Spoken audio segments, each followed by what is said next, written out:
வணக்கம், நான் உங்கள் கிராமத்து தோழி. வாங்க எங்கள் கருவேப்பிலை மரத்தை பார்க்கலாம். எப்படி இருக்குது கருவேப்பிலை மரம்? இதாங்க பழம். எவ்வளோ பழம் இருக்குது பாருங்கள்.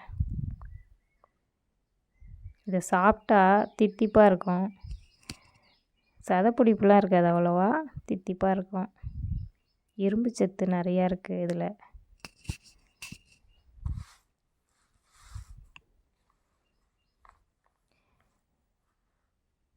தலைமுடி பிரச்சனையை அறவே தீர்க்குங்க.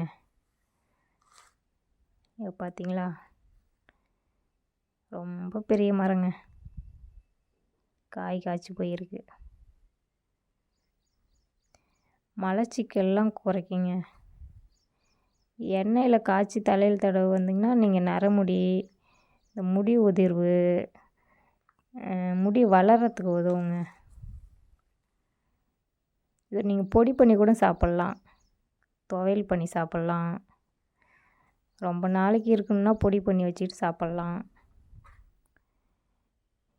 இருமல், சளி இந்த பிரச்சனை தீர்க்கும். ஆஸ்மா பிரச்சனை கூட தீர்க்குங்க. ஓகேங்க, என் வீடியோ பிடிச்சிருந்தா சப்ஸ்கிரைப் பண்ணுங்க. நான் உங்களை அடுத்த வீடியோவில் சந்திக்கிறேன். நன்றி.